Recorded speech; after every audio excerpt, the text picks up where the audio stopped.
تو 2 جنوری کو میں نے 2 جنوری 48 کو یہاں چارج لے لیا تھا آ کر. پھر یہاں ایک میاں احمدین پٹی تھے پہلے جو میں سے، ان کے لیے یہ نواب زادہ وغیرہ یہ گئے کینی صاحب کے پاس کہ عبداللہ کو لال پور بھیج دو، تو ان کو وہیں رہنے دو. تو کینی صاحب نے مجھے آپ سنایا کہ مرزا صاحب، میں نے ان کو کہا کہ دیکھو مرزا صاحب کی طرف منہ مت کرو، جب تک وہ وہاں رہنا چاہیں گے وہیں رہیں گے.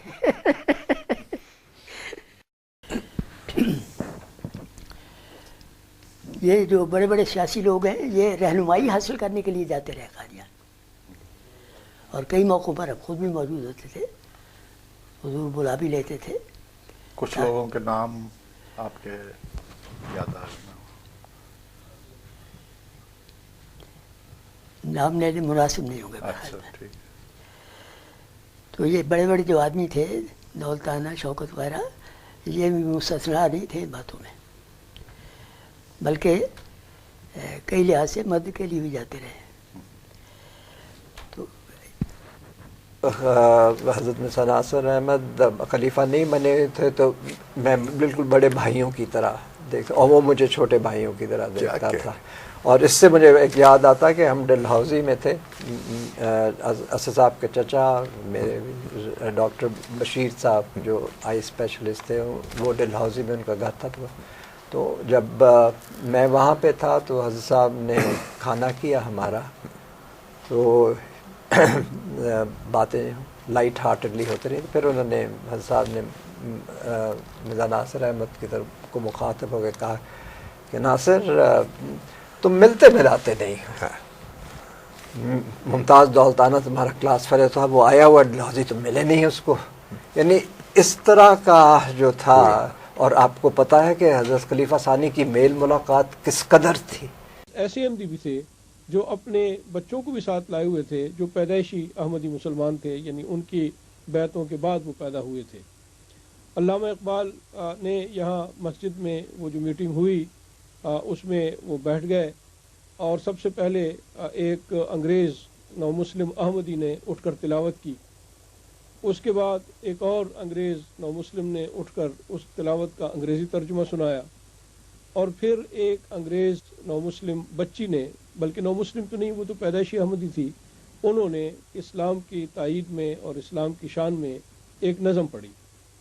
علامہ اقبال کی کیفیت یہ ہوئی کہ ان کے آنکھوں سے آنسو روا ہو گئے، اور ان پر ایک بڑی جذباتی کیفیت طاری ہو گئی، اور اس بات سے بے انتہائی متاثر ہوئے کہ جماعت احمدیہ کن مشکل حالات میں سے گزرتے ہوئے بھی اسلام کی تبلیغ کے لیے عظیم الشان کام کر رہی ہے. چنانچہ جب اس بچی نے وہ نظم پڑھی جو اسلام کی تائید میں تھی، تو علامہ اقبال نے اپنی جیب میں ہاتھ ڈالا اور جیب سے ایک سونے کی گنی نکالی. گنی اس زمانے میں جس طرح آج کل پاؤنڈ ہے، تو پاؤنڈ کے ساتھ جب 1 شلنگ اور جمع کرتے تھے تو اس کو گنی کہا جاتا تھا. اور جب علامہ اقبال یہاں تشریف لائے تھے تو ان دنوں یہاں پر انگریز سونے کے پاؤنڈ کا رواج تھا، یعنی سکہ یہاں کا قانونی وہ سونے کا پاؤنڈ تھا. انہوں نے وہ جیب سے نکالا اور اس بچی کو تحفے کے طور پر پیش کیا، اور اس بات پر بڑی خوشی کا اظہار کیا کہ انہوں نے بہت اعلیٰ رنگ میں یہ نظم پڑھی ہے، اور جن صاحب نے تلاوت کی تھی اس کی بڑی تعریف کی. ان کا تلفظ بہت اچھا تھا اور بہت اچھے رنگ میں انہوں نے تلاوت کی ہے. تو گویا علامہ اقبال نہ صرف یہاں آئے، وہ بے حد متاثر ہوئے جماعت کے کام سے، اور جماعت کی انہوں نے اس کے بعد تعریف بھی کی. مولانا غلام رسول صاحب مہر وہ بھی یہاں تشریف لاتے رہے، اور جب واپس گئے تو انہوں نے اپنے اخبار میں اس بات کا ذکر کیا کہ وہ مسجد میں گئے تھے، اور مسجد سے جو انہوں نے اثر قبول کیا تھا اس کا بھی ذکر کیا. وہ بھی بے حد متاثر ہو کر یہاں سے گئے کہ کس طرح ہمارے مبلغین بہت مشکلات کا سامنا کرتے ہوئے اسلام کی تبلیغ میں مگن ہیں. پھر اس سے آگے چلیے تو یہاں مسجد لندن میں جو اور ایک بہت بڑی معزز شخصیت ایک وقت میں آئی، وہ تھے شاہ فیصل، جو بعد میں بادشاہ فیصل بنے. اس وقت وہ گورنر تھے مکہ کے. وہ بادشاہ کے بیٹے تھے جنہوں نے سعودی عرب کا سعودی خاندان کے سربراہ تھے. اور سعودی عرب انہی کے نام سے، یہ سعودی کے نام سے مشہور ہے، یعنی عرب تو پہلے ہی تھا لیکن سعودی عرب انہی کے خاندان کی وجہ سے اس کے ساتھ یہ سعودی لفظ بھی لگ گیا۔ انہوں نے 1924 میں مسجد کی افتتاح کے لیے آنا تھا، لیکن بعض غلط فہمیوں کی بنا پر اس وقت تشریف نہ لا سکے۔ اس کے بعد جب حضرت مولانا جلال الدین صاحب شمس رضی اللہ تعالیٰ عنہ یہاں امام تھے تو وہ لنڈن آئے اور انہوں نے خود اس خواہش کا اظہار کیا کہ وہ اس مسجد میں آنا چاہتے ہیں، چنانچہ مسجد میں وہ تشریف لائے اور یہاں پر ان کے اعزاز میں ایک ٹی پارٹی کا انتظام کیا گیا، جس میں بہت معززین شہر کو بھی مدعو کیا گیا۔ حضرت مولانا جلال الدین صاحب شمس نے ایک سپاسنامہ ان کی خدمت میں پیش کیا، جس میں جماعت احمدیت کا تعارف بھی تھا، اور جماعت کی طرف سے ان کو یہ یقین دہانی کرائی گئی تھی کہ عالم اسلام پر جب بھی کوئی مشکل پیش آئے گی، جماعت احمدیہ سب سے پیش ہوگی اس مشکل کو حل کرنے میں اور مسلمانوں کی مدد کرنے میں۔ فیصل صاحب نے بھی اٹھ کر تقریر کی، جماعت کے کاموں کو سراہا اور اس بات پر افسوس کا اظہار کیا کہ 1924 میں ان کو اس مسجد کی جو اوپننگ سیریمنی تھی، یعنی افتتاح کی سیریمنی، اس کا موقع نصیب نہ آ سکا۔ پھر سر عبد القادر صاحب ہیں جو ہندوستان اور پاکستان میں شیخ عبد القادر صاحب کے نام سے مشہور ہیں، بہت مشہور شخصیت تھی ان کی۔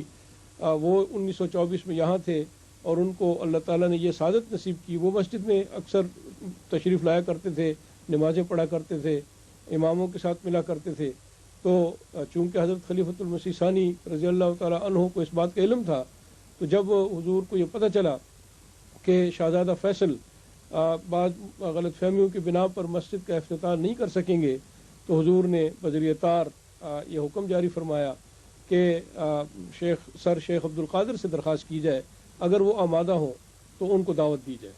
جب ان سے کہا گیا تو انہوں نے کہا میرے لیے تو بہت خوش نصیبی کی بات ہے اور میں تو ضرور آؤں گا۔ چنانچہ وہ تشریف لائے اور چابی کو گھما کر انہوں نے مسجد کا دروازہ کھولا اور اس طرح مسجد کا افتتاح ہوا، اور اللہ تعالیٰ نے تاریخ میں ان کے نام کو انمٹ بنا دیا ہے، کیونکہ جب تک احمدیت زندہ ہے اور جب تک تاریخ لکھی جائے گی ان کا نام بھی زندہ رہے گا، کیونکہ وہ شخص ہیں جنہوں نے اس مسجد فضل لنڈن کا افتتاح کیا تھا اور اس کا دروازہ کھولا تھا۔